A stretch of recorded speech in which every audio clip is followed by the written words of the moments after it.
Hello my dears, and welcome back to my channel. Today I'm going to talk you through all of the things that I think are beautiful ways to reset and refresh for a new year. And I'm not the kind of person who has like a new year, new me, throw out everything you own, become a new person, rebrand your whole life. Like that's definitely not how I am. But I do love to kind of mark the season and mark the big transition of one year turning over to the next.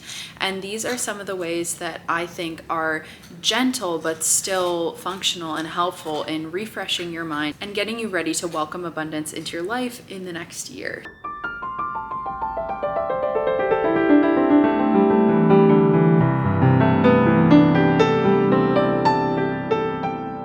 First one that I want to start with is decluttering your mind. Spending some time in this first part of the year, like going analog.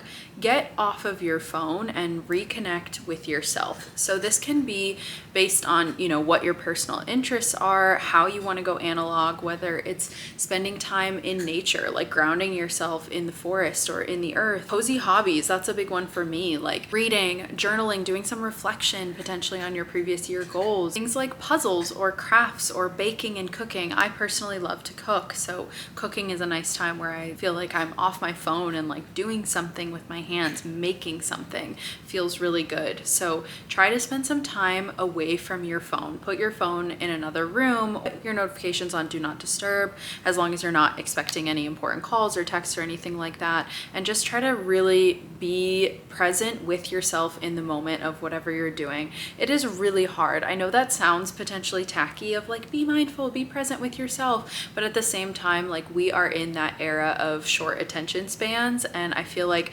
reclaiming your attention span for something in this world is actually a really radical act. Like to be able to sit down and read a book for longer than 5 minutes. This is something that most people do not do. And it's a really beautiful way to reconnect with yourself. So consider going analog and using that time to declutter your mind and reconnect with yourself. The next one is kind of related to that, which is a digital detox. Some of the things that I like to do when I'm detoxing my digital spaces are, first of all, I clear off my laptop's desktop. I like to put my vision board for the year on my desktop background. So when I have like all sorts of files and stuff kind of littering the space, it doesn't have that same inspiring effect. So kind of just taking all of those files on my desktop and putting them where they need to be. For me, it's typically storing anything that I'm actually done with in the cloud as opposed to on my desktop, and making sure that there are only files there that I am currently working on and that it's a nice clean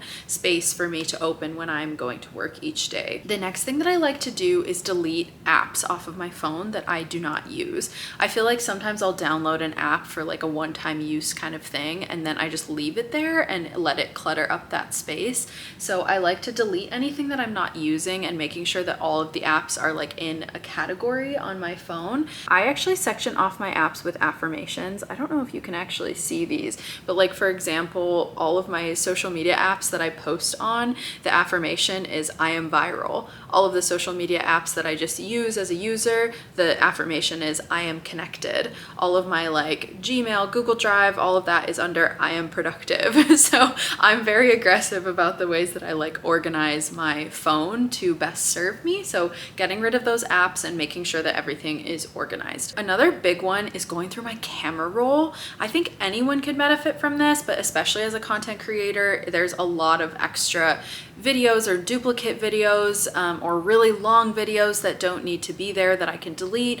Duplicate pictures where like I'll just want to keep my favorites, but not every single picture from the like 200 pictures that me and my sister snapped of each other in New York City or whatever.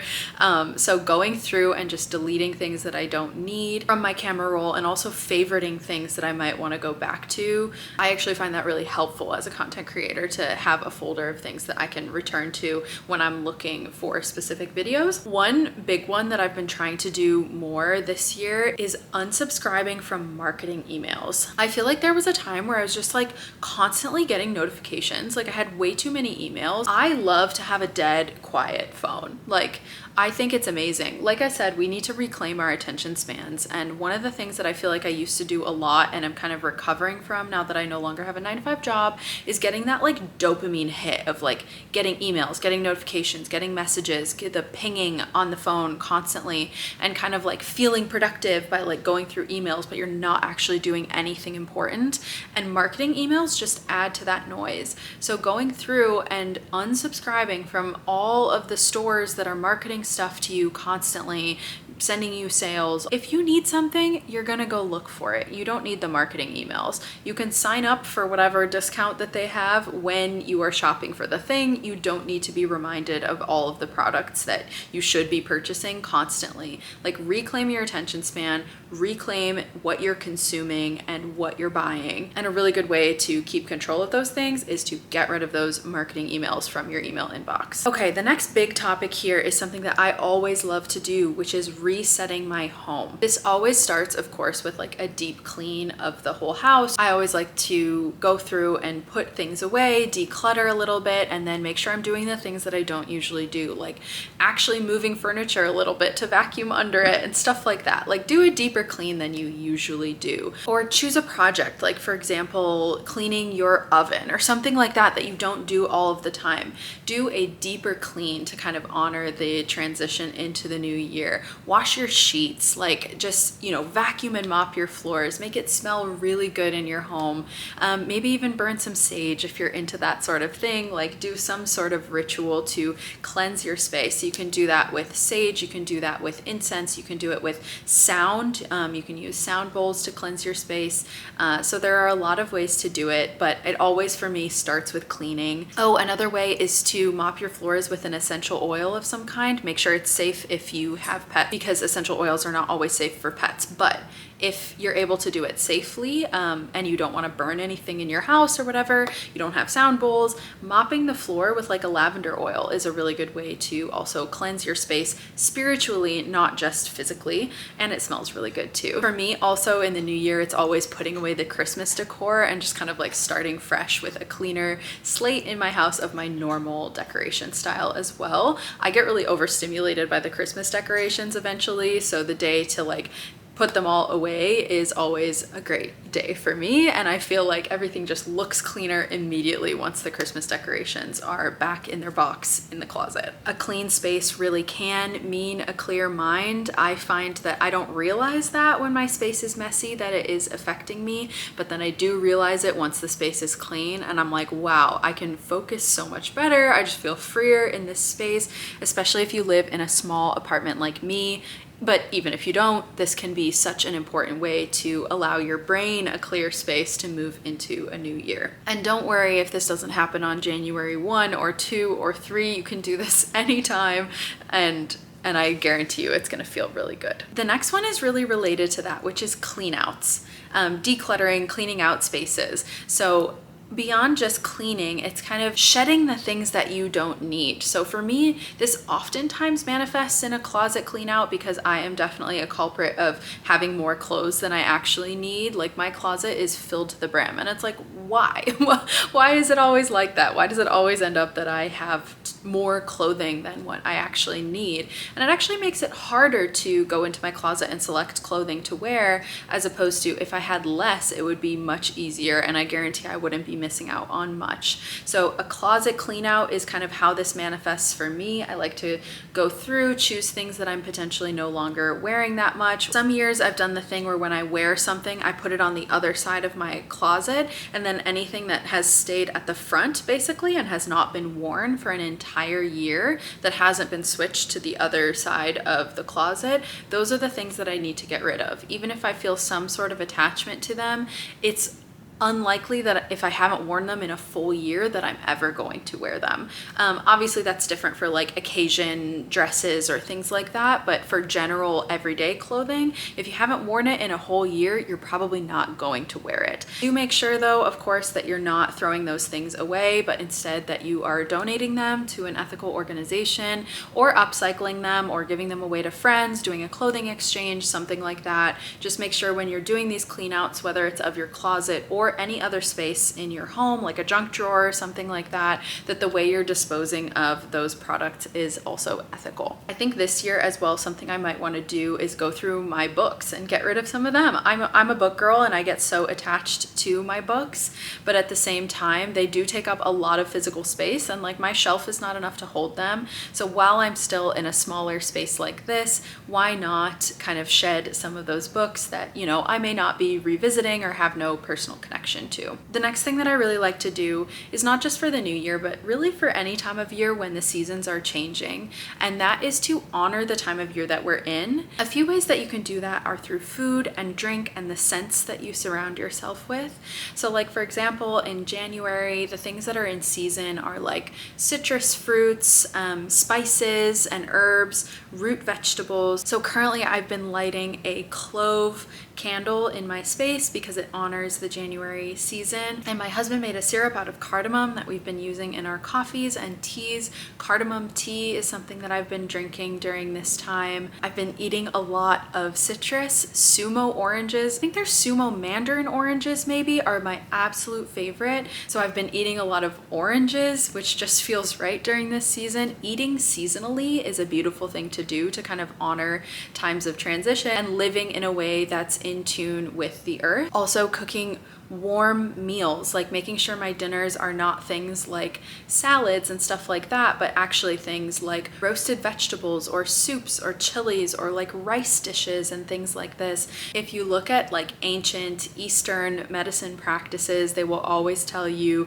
during the winter you should be eating warm food, and in the evening, actually generally, not just in the winter but all the time, you should be eating warm food, not cold food. So as much as my girly pops love their salads, maybe save that for lunch, maybe eat more of those over the summer, and during this winter time, maybe you go more for like a roasted vegetable kind of thing with some rice, some good grains, to just honor the time of year. So right now that's root vegetables, like things like sweet potatoes and beets and Brussels sprouts and things of that sort. Maybe you even just honor it for one day by cooking a meal that specifically incorporates all of the like vegetables that are currently in season. Maybe you make a simmer pot in your home that has citrus and spice to scent your home with something that feels seasonal. With honoring the season and time of year, it's also important to mention that pagans or people who live more like seasonally and pay more attention to seasonal living throughout the year would actually tell you that the new year is not in January, it's in the spring when the world starts to wake up again.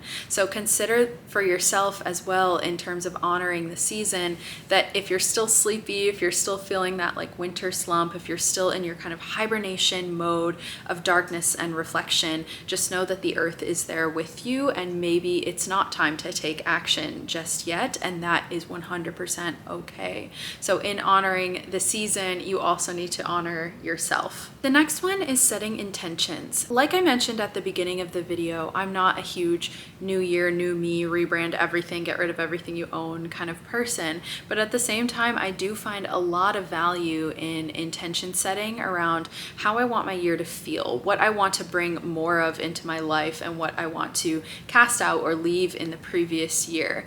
Setting intentions is a really powerful thing because by articulating what you want and what you're hoping for and what you're working towards, it makes it real. Like you're speaking it into existence. You don't even need to write like hard and fast, strict goals that you must follow, but what are the things that you want to feel? What are themes in your life that you want to carry with you? Like, is it a year of play? Is it a year of shedding? Is it a year of new beginnings? Like even just having some themes that you hold with you in your heart as you move forward can help you to align your everyday life with the intentions that you have set for the year. If you're someone who likes to write and journal, spend some time journaling through your ideas and then maybe making yourself a little list of those intentions or themes or goals, however it manifests best for you and your personal practices. If you're not someone who likes to write things down, maybe have a conversation, like take a friend out for a coffee or a drink and talk about what your goals and intentions are going to be for the year, or spend that time with your partner or spouse or whoever it might be and share those things with each other. That can even be really nice because then you have an accountability buddy who says, hey, how is that goal going that we chatted about back in January? And you can discuss how you're getting closer to those goals and where you are on your journey towards them. Or if you want to change them. Like, you have someone to kind of go back and forth with. So even if you're not a journaler, you can still find ways to kind of articulate these intentions and goals into the world. And by speaking them or writing them down, it's much more likely that ultimately you will be able to accomplish those things. So do that favor to yourself by articulating your intentions so that this is not another year of regretting the things that you wish you had done and didn't take any action towards. All right, those are all of my ideas for you all about how you are going to reset and refresh to start off 2026 strong, but gently and kindly with yourself. So just remember to be compassionate with yourself. I know there's a lot of media around this time of year that can feel really intimidating, and there is still time to rest, but it's also a beautiful time to start planting those seeds of what you want the next year of your life to look like. Let me know in the comments what you're doing to reset for the new year as well. Thank you so much for watching. Please subscribe to my channel if you haven't already and give this video a like. It helps me out so much. I love you guys so much, and I will see you in the next one.